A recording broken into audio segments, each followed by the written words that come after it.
Let's get more now from Sheung, who will be speaking with the Deputy Inspector General in charge of operations, Habila Joshak. Sheung. Thank you, Amara, and you're welcome to Ekiti, the capital of Ekiti State. We have joining us on the knees at 10, the Deputy Inspector General of Police in charge of police operations, DIG Habila Joshak. Thank you so much for joining us on the knees at 10. Thank you, viewers, and thank you for having me.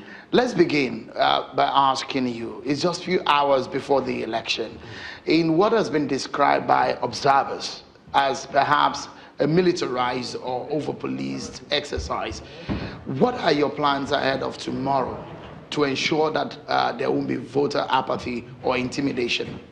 Okay, thank you so much. But I want to correct the impression that this election is militarized. That choice of words is in itself very, very wrong. As I speak to you, we've deployed across all boards.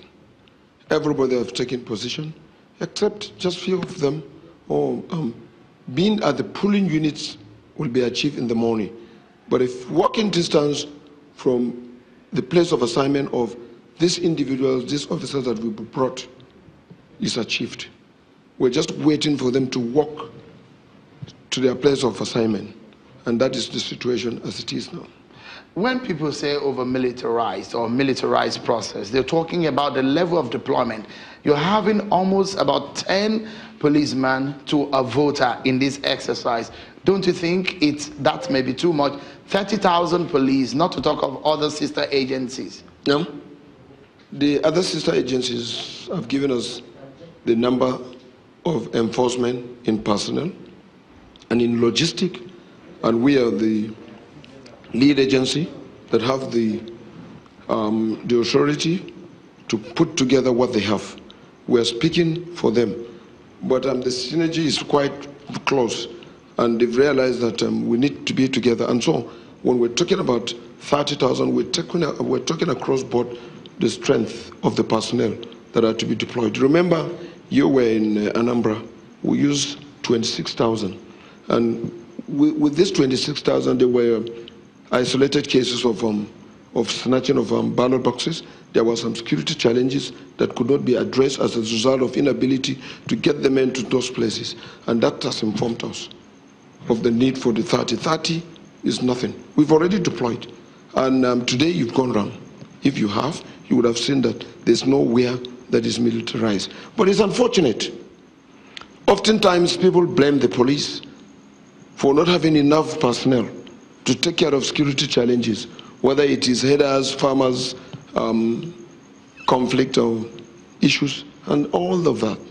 We want to be on top of our job, and we want to guarantee safety, security for everyone that is involved in this election, including the electorates, who have an opportunity to go and exercise their franchise.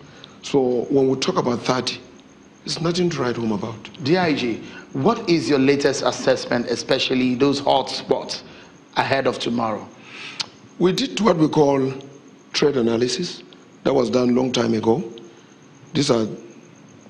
We have those results, including other security agencies and the military, who are going to cordon off at the outer.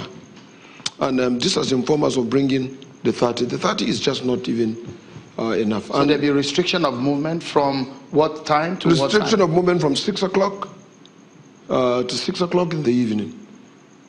6 in the morning and 6 in the evening. I have also asked electorates to familiarize themselves with offense and what we call electoral offenses on election day. They are contained in the pamphlets. You don't go as a VIP with your aides armed and in uniform. You don't dare do that. You have not withdrawn the officials for some of the political... This night is done. Early morning, we expect all of them to document at the headquarters and remain with us in order to create a level playing ground for all to exercise their franchise.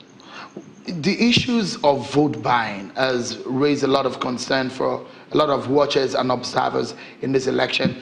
Do you have plans to clamp down on anyone who intend to use this? Because observers have noted that it will happen tomorrow. Of course, Chairman INEC, in some of the interactions and stakeholders meeting, has pointed it out to the police, and we saw a few of it. We knew, because people told us after the election, that there were some of those things happened in a number of ways. You were very much on ground. You see, this has to do with psychology of the people. It is unfortunate that in this era that Nigerians would want to take money for their votes. And we don't know who have made up his mind to take money for his vote. Are you going to make and because of that, we've made available more intelligence, more plainclothes personnel from the police and other security agencies to track some of those by just trying to know, because they don't take that money at the polling booth. They take that money in an isolated area before getting to a kilometer or half a kilometer to the polling units. Let me ask you this very important question, and it has to do with the issues of arrest. Have you made any arrest of any political office holders in the last 24 hours? For the police, none. We have been involved in deployment. We've been involved in, of course, like I told you, we've deployed at the entrances and the exit.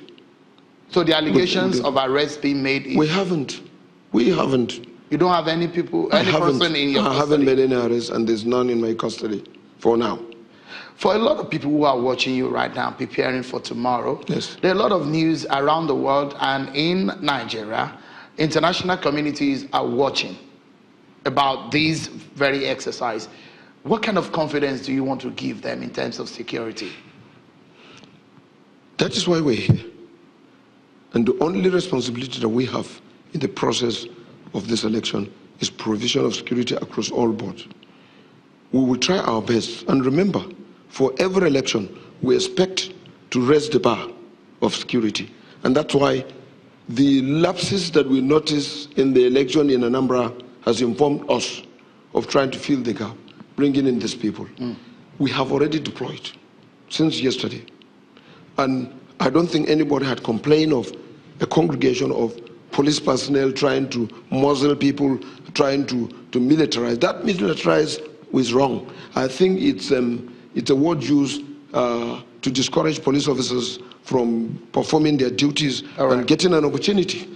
The DIG Abila Joshak, I must sincerely thank you for talking to us on the news at 10. And we wish you the best in your activities tomorrow. Thank you so much for this opportunity. And that's been it with the DIG Abila Joshak in charge of operations for this election. It's back to you now, Amara, in Lagos.